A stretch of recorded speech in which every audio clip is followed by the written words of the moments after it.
Do you have something to say? Then you need to start a podcast today. Now, to do a podcast, what you're going to need is you're going to need a good hosting service. And the one I use and the one I recommend is Buzzsprout. Now, Buzzsprout has a lot of features, but the best part about Buzzsprout is if you really just want to dip your toes in to starting a podcast, it's completely free. However, if you're willing to go all in and go full hog, go to the bottom of my show notes here, use my link, and start an account.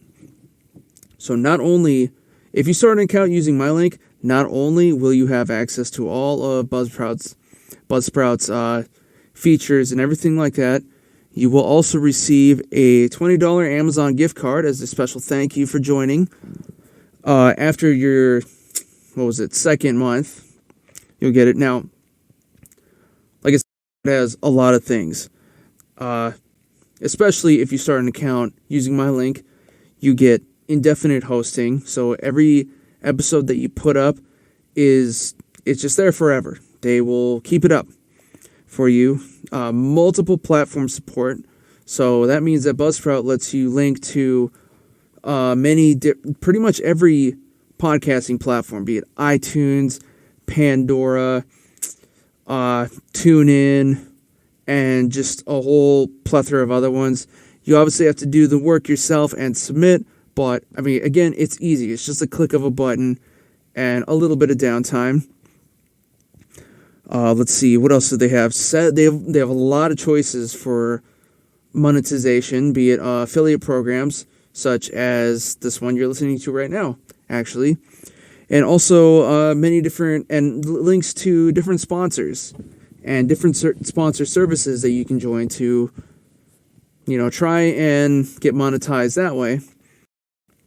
And the big thing that they have is they also now offer the Magic Mastering service, which is, what that does is it automatically fixes the levels in your audio, so it'll kind of tune out like background buzzing noise. And if if you have more than one person on your podcast, it'll try to even out the volume between the two different people, especially if one's louder than the other. It'll automatically do that. And then all you really have to do is choose your subscription level based on how much content you think you're going to be putting out every month. You can go be safe like I am and go high, or, you can go low, and if you go over the amount of time, it's just a little bit extra. Nothing big. Now, unless you're a complete coding wizard, making the content is, in a way, it's both the hard part and it's the easy part, because obviously you got to have something good to say, no, you don't really. But unless you're a coding genius, actually uploading a podcast somewhere is a massive pain in the ass, and really it's, not even so much that, it's just how do I do it, right? Whenever I first started this podcast, I tried submitting to iTunes, and you go to the submission page, it's literally just a blank page and a field that says, what's your RSS feed? I don't know what the fucking RSS feed is. Buzzsprout, however, takes all that uncertainty away. Like I said, you just go to all the different platforms you want once you have your stuff uploaded and submitted, and just hit submit. And you just have to copy and paste and it gives you an RSS feed. It makes it for you automatically, so you have that. You can copy and paste that whenever you need to submit anywhere. And yeah, Buzzsprout makes everything easy. Buzzsprout I would say it's your number one resource for podcasting. So if you want to start your own podcast, go down to go to the bottom of the show notes here, use my link, get your podcast up, get your Amazon gift card, and get your heart out there. Now, enjoy this show.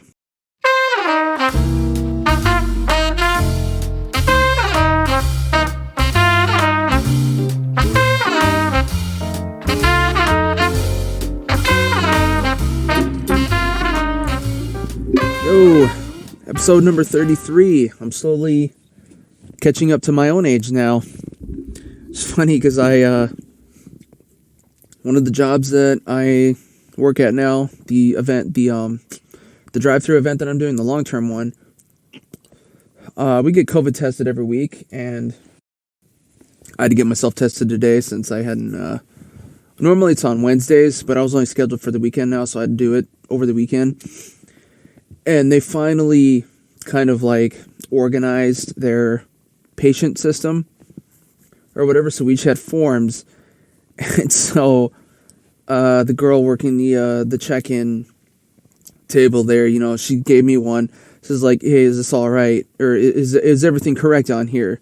So I had to, you know, like my address and name and date of birth and all that. And it says right there, like, patient age 34. I'm like, oh, fuck, I'm 34 already? That is, I don't know, I'm not surprising. I mean, I started forgetting how old I was, like, a good 4 or 5 years ago. So,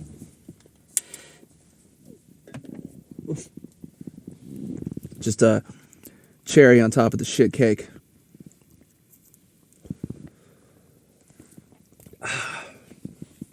Oh, man, that one. Oh, they also swabbed me up pretty good.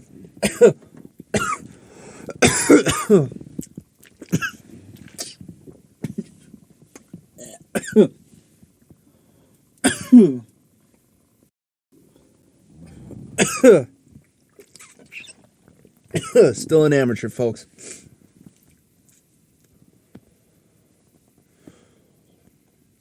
Said endos joint that I never quite finished from a few weeks ago. And anyways, we're back. Wearing my old Rick and Morty ugly sweater, which I bought this thing. I think I talked about this already, but I bought this thing last year because I was supposed to go to a ugly sweater party last December, and it got canceled at the last minute, so so that was a bummer. But I have this now, I guess, and honestly, it's getting cold out here in LA, so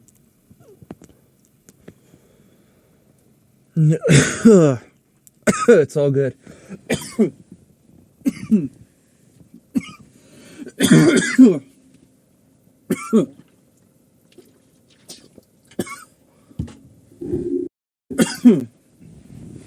Fuck.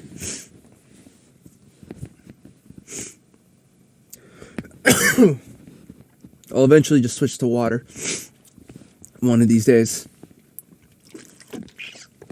But yeah, no, it's I got this. I got this at like some at a nerd merch store. So they have like a bunch of stuff from like TV shows, movies, and video games. And if you're just listening, thing's got a picture of both Rick and Morty giving the fingers. It says peace among worlds. When, you know, in reality, in the TV show, Rick would probably be like, there's no such thing as peace, Morty. All the worlds are shit.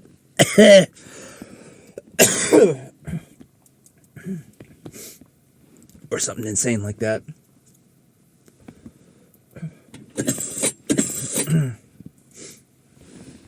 Oh, wow. I actually hurt a little bit. So, I got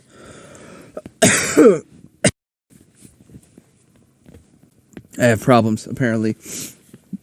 No. This week, I'm bringing back the CDHaul for y'all.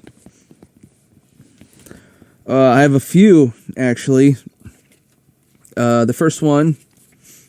oh, what the fuck?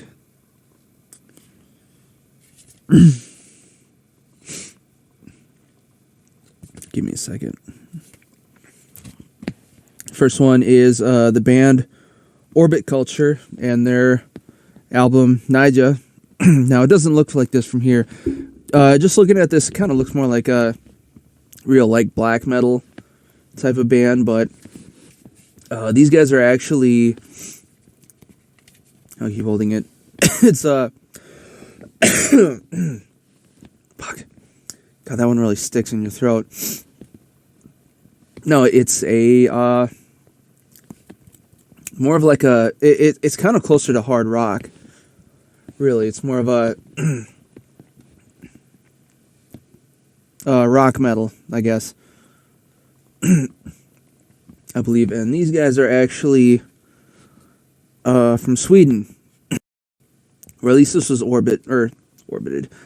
At least this was recorded in Sweden. Yes, but no, I actually first heard these guys on the Sirius Octane channel, I believe, which that's the channel like for hard rock and stuff, as opposed to their metal channel. Actually, now that I think about it, I think these guys were played on both channels. But yeah, Orbitculture, you should check them out. I think this is actually like their second or third album. For if you like rock and metal. The next one I got, this one's more of a newer band. Band's called Distant, and the album is Dawn of Corruption. Now these guys are more of the straight up death metal and hardcore metal that I like. And as you can see, they're very Lovecraft and occult inspired. And this one's yeah, even like inside they have like a bunch of snakes and tarot images and shit like that. But this one's kind of interesting because, well, there's actually a lot of there's a lot less tracks than I thought. But some of the tracks are pretty short, so you get through the album kind of fast. But if you like the really, really heavy stuff, check this out. The band's called Distant, again. And like I said, I believe this is actually their first record, I think, if I remember right. I looked them up a while ago, but I don't remember a while ago. And the last band, or last CD that I got for the haul, was the band Aftertheburial and their latest album, Evergreen. I actually still have the take the wrapping off of this guy for you, so that it's not all glossy and reflecting in you guys' faces. There we go, much better. Evergreen. Now, these guys are a little bit closer to metalcore, I think. And I've just seen them twice. They're pretty cool. They actually come from Minnesota, Minneapolis, I think. I'm not 100% sure on that, but they are from the state of Minnesota. And I heard them. Well, the first time I heard them was a few years ago at the Roxy Theater over here on the Sunset Strip. They were playing with what were they called? Born of Osiris. I think they're on the same label as well. Or at least they were. Yeah, Sumerian Records. And then the second time I saw them was a show that I was working actually when they came, and they opened up before, or they were featured right before Parkway Drive was the headliner. So I was busy catching people coming over the barricade. Those metal shows, they get pretty wild. I mean, it's like just an avalanche of people coming over. And I remember what was really hairy about those shows is like in between songs, they would completely kill the lights. So all of a sudden you had people over in just like pitch dark, basically. And I remember that there was one incident where I saw like one of my teammates was about to catch somebody and then the lights just went out. I was like, oh shit. So I had to like fumble and grab my flashlight and light him up just so that he could see who he was catching.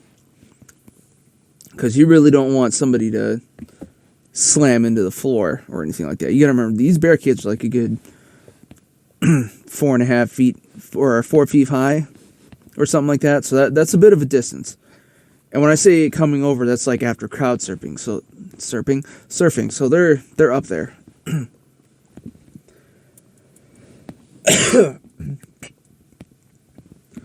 Which I do miss, as most people do. Even as harrowing as that job was or is, you know, I can't wait till shows come back. And also saying that too, I mean, it's not like my end-all, be-all career, but it's, you know, it's what I'm doing, and it's a job I like. But I've done the occasional. Well, yeah, we had like a bunch of outdoor events last month, which I think I already talked about here with you guys.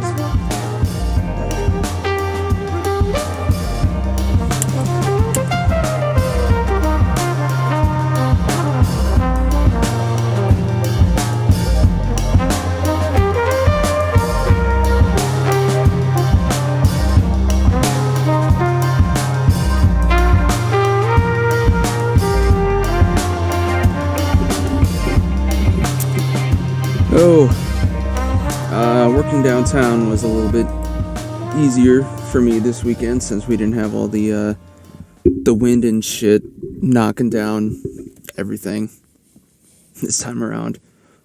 This weekend was actually pretty warm in LA, which is, you know, not something that you normally hear, but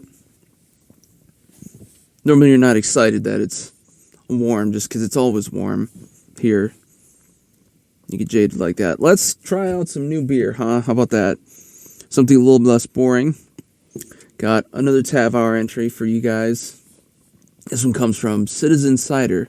It's a cider, obviously, but it is the Tulsi Holy Basil cider. So this is a little different than, well, I don't normally do ciders in my own life, but I just figured why not in this case. But this one's, let's see, these guys are from Vermont, Burlington, Vermont. And let's see, this uses, well, obviously apples, but also basil herbs, holy basil herbs, which I don't think I've ever had like a herbed cider before. So we're going to see what that's like.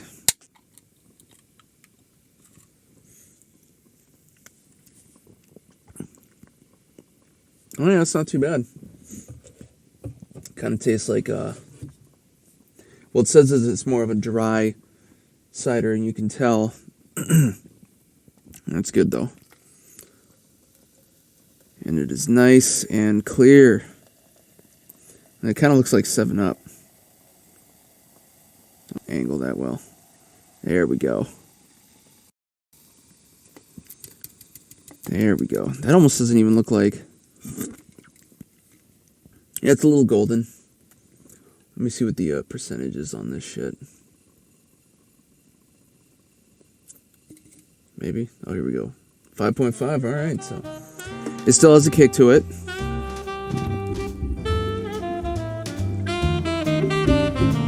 Yeah, it tastes pretty good. I like it.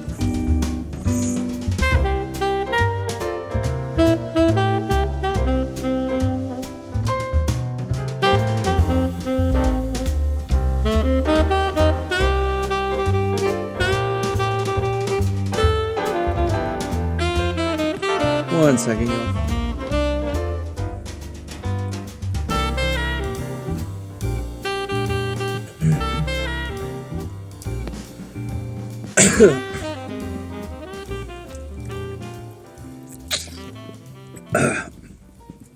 I had a fun thought the other day. Yeah, I went out to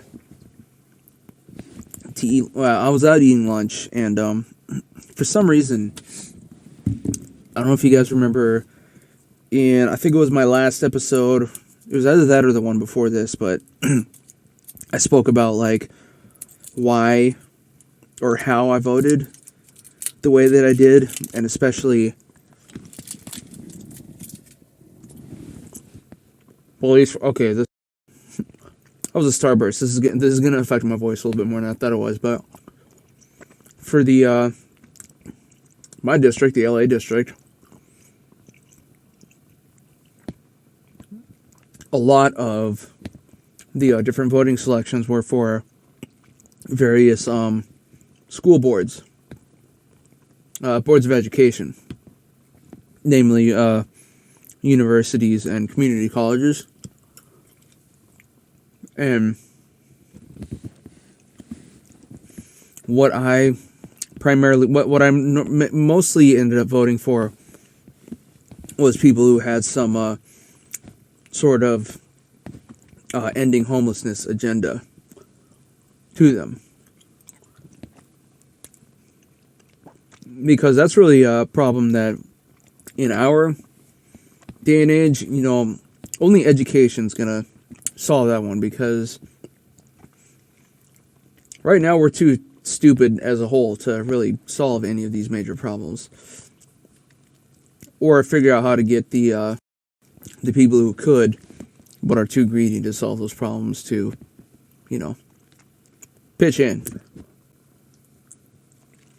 or what have you. Sorry for the chewing.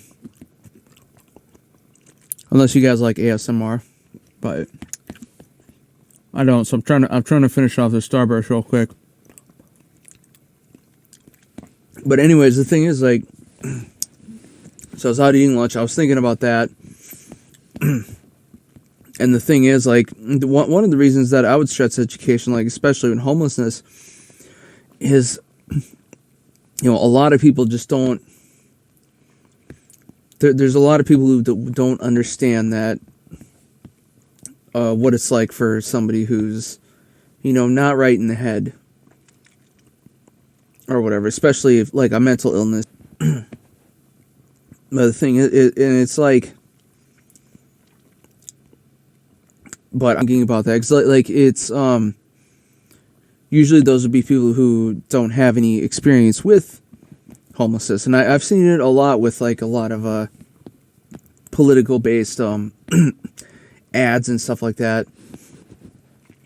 You know, I noticed that one of the major problems with politics, like especially more on the conservative side of things, not to put myself in any position, but it just seems that in those situations, or, well, not even, you know, conservative, just like a lower economic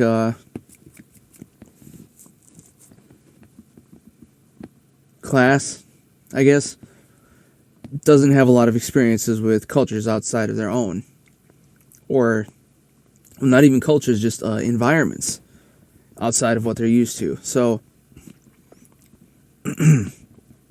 you get a lot of people who just try and come into an environment that involving homelessness, that they just haven't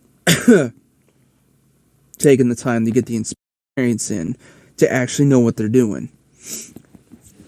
And, well, that just got me thinking about, like, I remember, like, when was the first time that I, you know, witnessed that type of insanity or that type of mental illness? And I remember this happened, like, it's not funny, but it is kind of funny.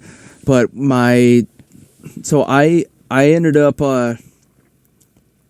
we one of the things I had to do in 6th grade was we all had to do a little bit of poetry. That was kind of part of our arts section, I guess.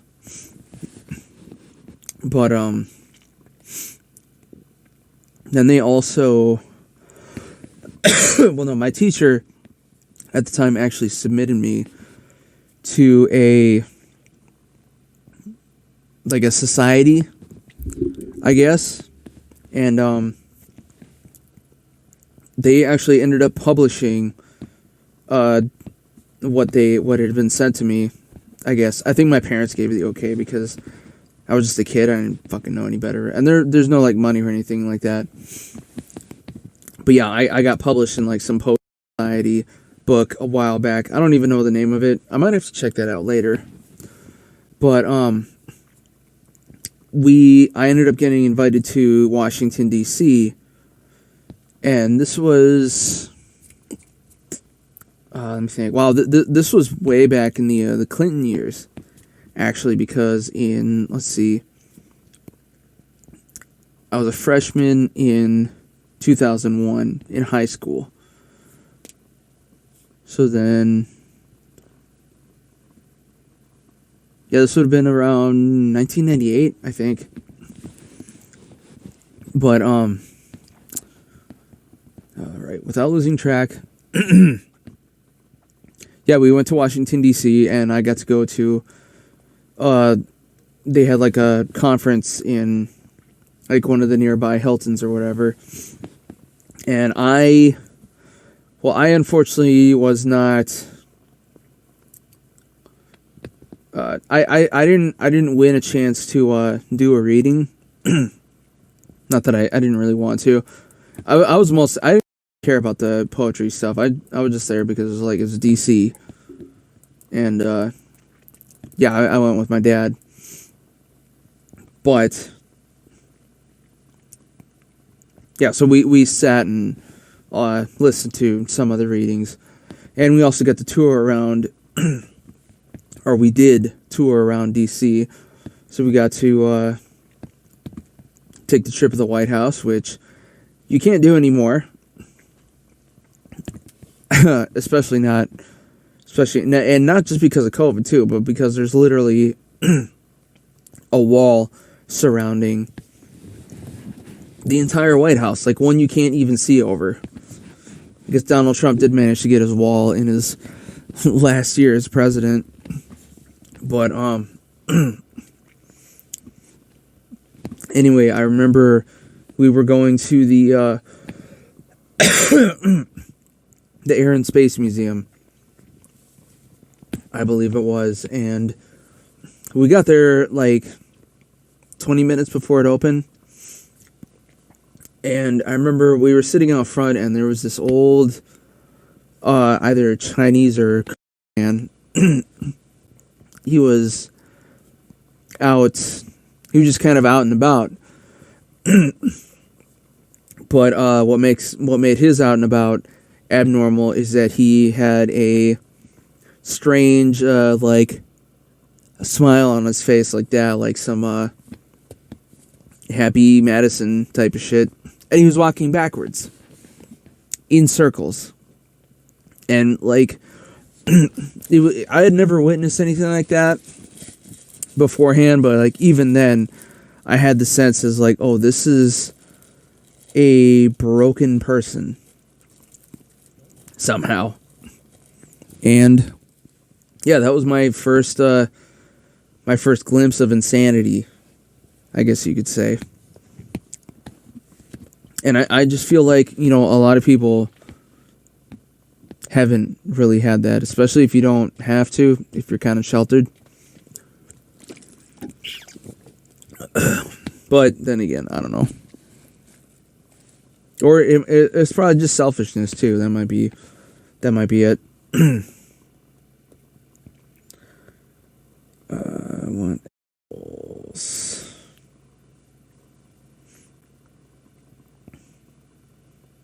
Oh yeah, like that was another thing. I found a page on Instagram that I started following, la.history. And it's kind of cool because they have like a bunch of photos and stuff of the Los Angeles area, but a lot of them are like from the 30s or earlier. And so like they had and they're all, these are all prints also that you can buy for your home, you know, hang up like a picture or whatever. But I remember there was one that really stood out to me. Well, no, there's a few good ones. Like there was one that they have up for sale right now is Ocean Park Road. Let me see if I can pull up the name. Give me one segundo.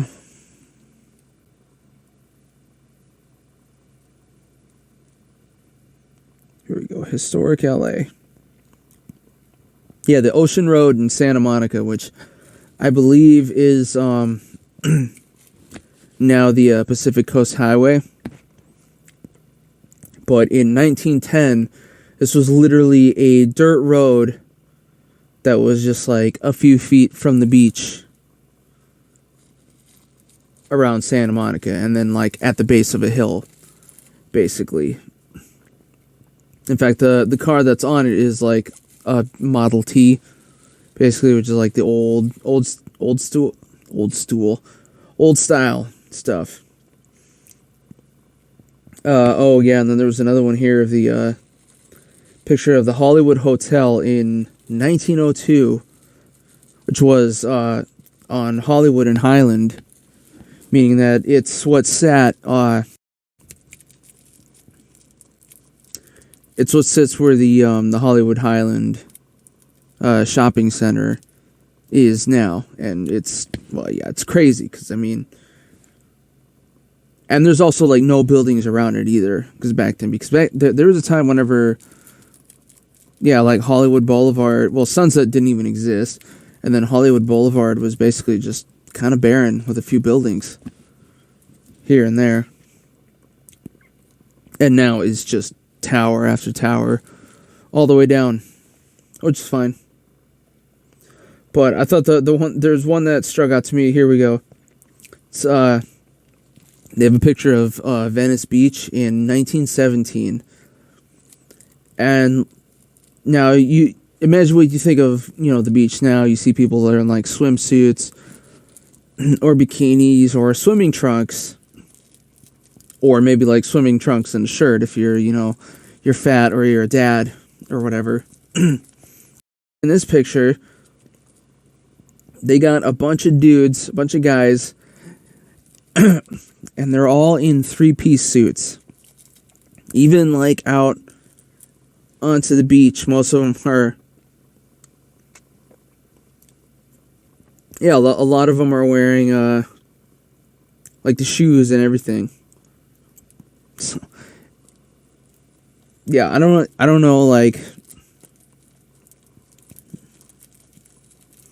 Well, it kind of got me thinking. I remember I talked to you about. I'd been watching. Wow, this shit is hitting really good. I'd gone back and finished and rewatched Penny Dreadful, that TV series, that like the occult stuff and it takes place in late 1800s Britain or London. I mean.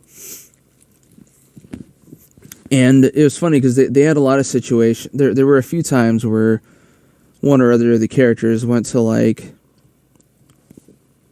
an attraction that was kind of like, hey, here's the future, but like or like some form of entertainment. And like one of them was a ping pong table parlor, and everybody in there was like, "Oh, this is amazing!" But for us, it's just like, what? It's just ping pong. And then also, and everybody was wearing suits in there too, because that was there's a long period of history where I guess the idea of looking good when you're going out was not interpreted through the lens of where you're going. So I guess a lot of men at least would live by the rule of just like, if you're going outside, wear a suit or whatever.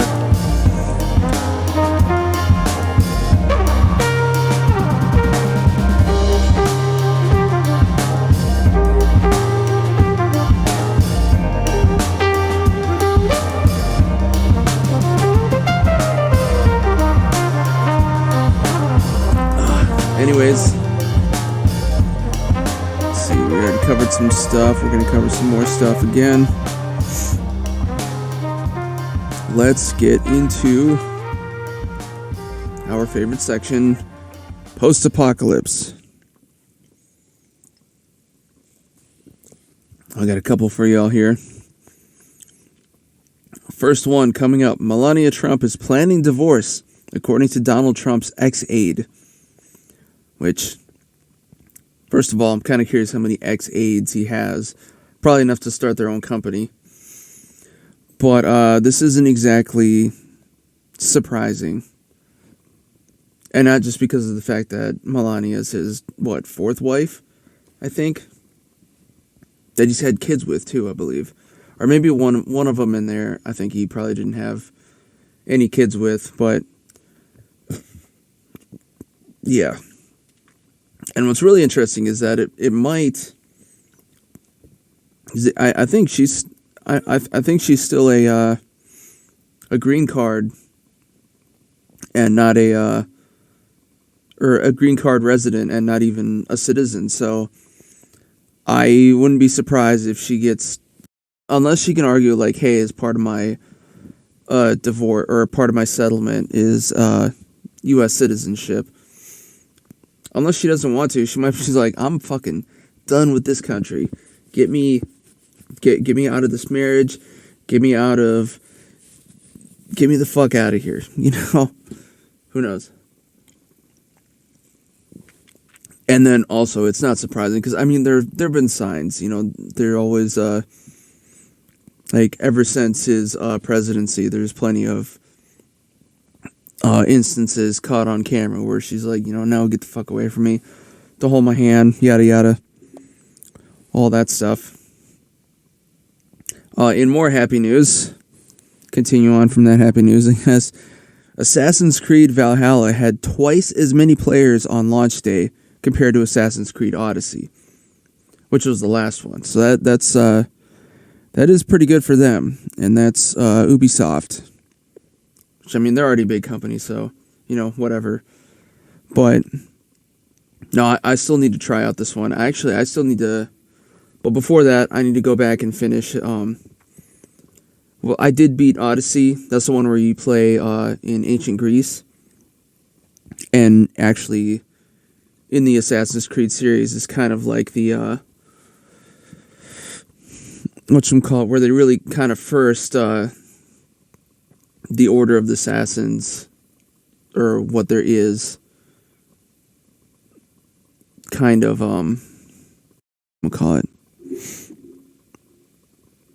they're not even really the Order of Assassins. It's really more of the story about like the Hidden Order, which is what becomes the Templars later.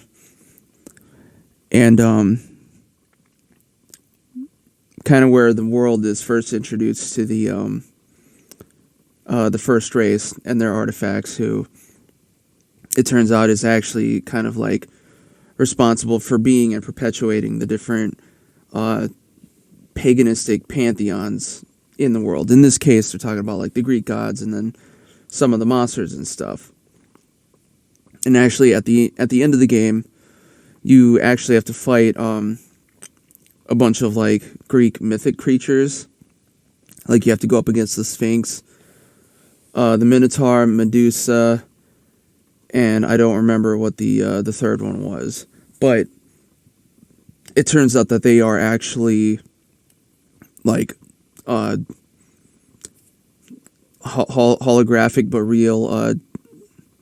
They're constructs. They're like security programs that were created by the first race to hold on to protect, like, you know, some artifacts or whatever.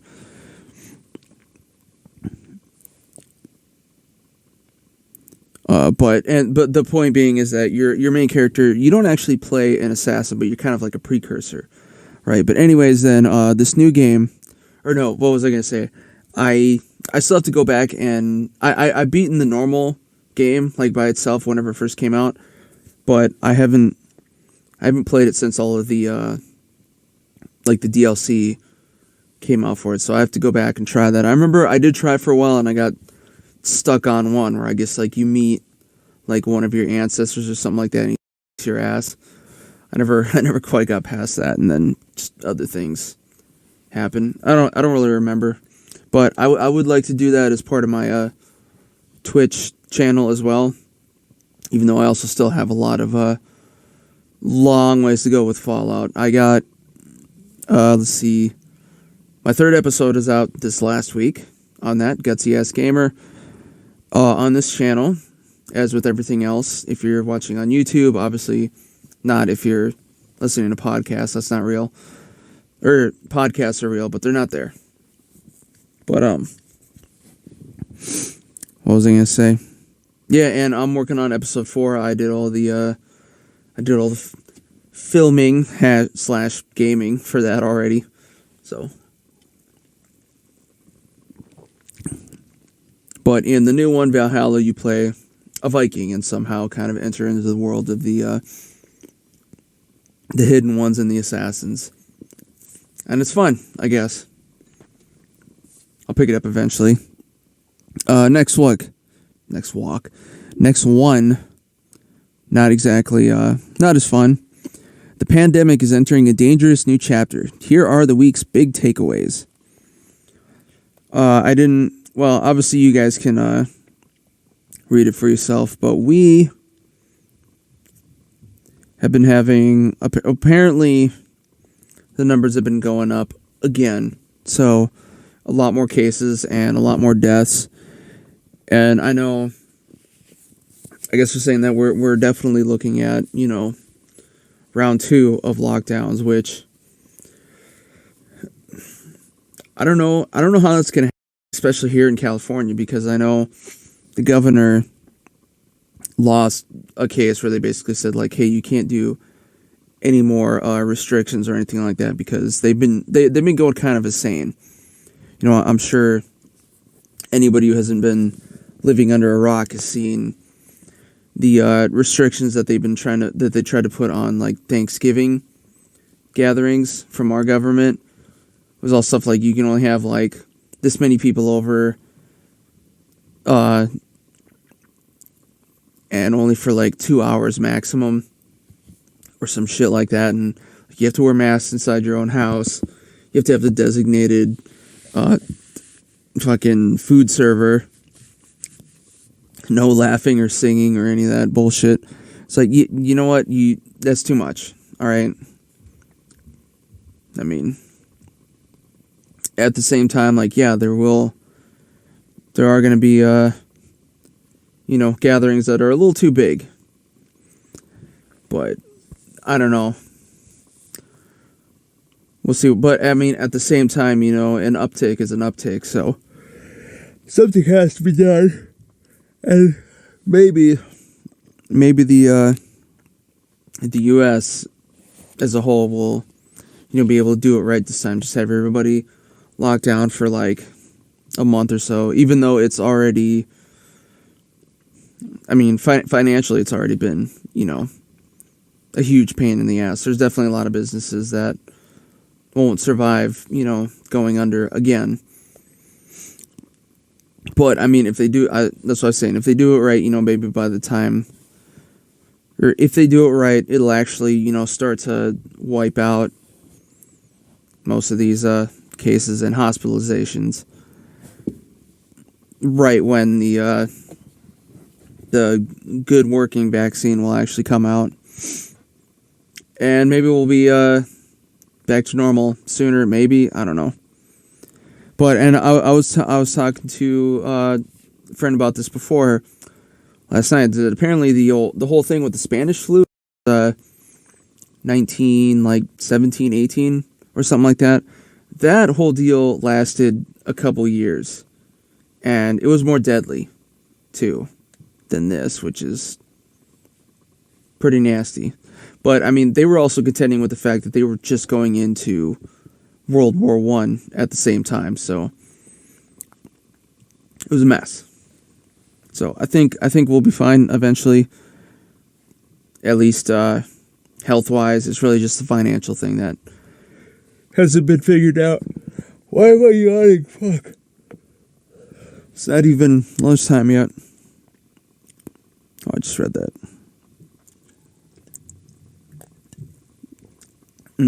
Hold on.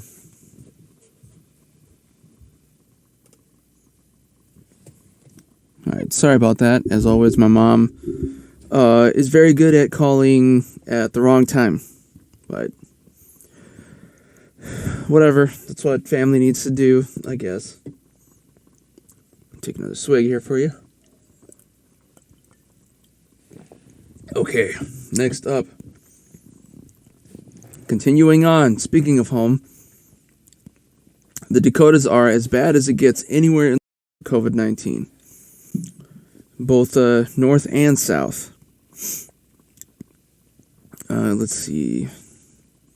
Yeah, and this was after the whole Sturgis bike rally thing, and just other things. Those states have basically been treating the whole pandemic like it doesn't exist at all. I mean, I even told you guys whenever I went home, they had like a big old country festival in town.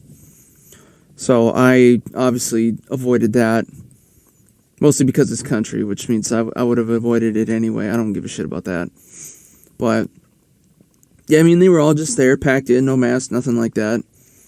We drove past it inadvertently.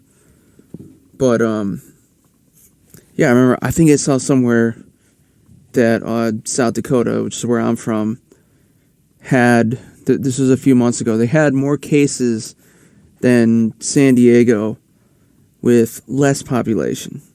So, meaning it was a much higher percentage.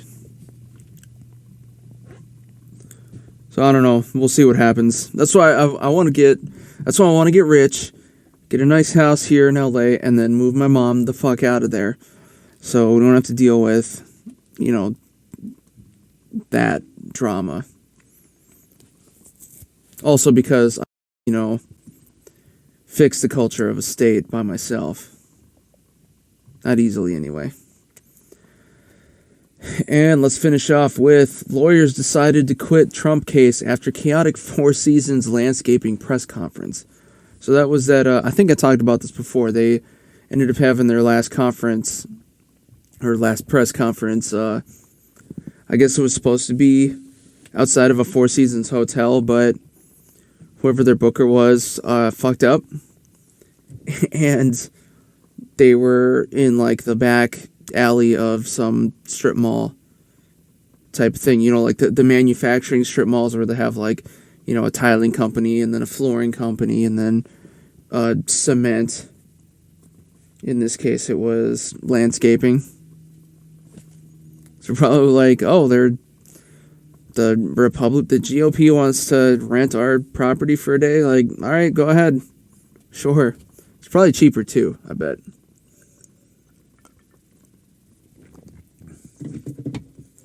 I bet that's what happens when you let, you probably had just some dumbass intern. Probably told them, book us for, 4 seasons. It's probably just like, okay, so looked up, what's the nearest 4 seasons? Just happened to be a landscaping company. Didn't even think about, maybe they meant like the hotel, but I guess not. Whatever. They're done. And so are we. Thank you for tuning into another episode of the Jankity Ass Podcast. Obviously, look like and subscribe here on YouTube at Multi-Murdy Media or Jankity Ass Podcast, wherever you get all your podcasts. For listening, you obviously can't view those. Also, check out the other playlists here on Multi-Murdy Media. That'd be the Gutsy Ass Gamer, where I play Fallout, and through Twitch. Also look up Gutsy A Gamer on Twitch. And then Poncho's Paint Booth here on the YouTubes for my hobby-related stuff, mostly Warhammer. And then, of course, look us up Multi-Murdy Media on Instagram and Facebook. And, of course, you already saw the ad earlier at the beginning of the episode. If you want to start your own podcast, also check out Buzzsprout. Use my link at the bottom of the show notes. And that is it for now.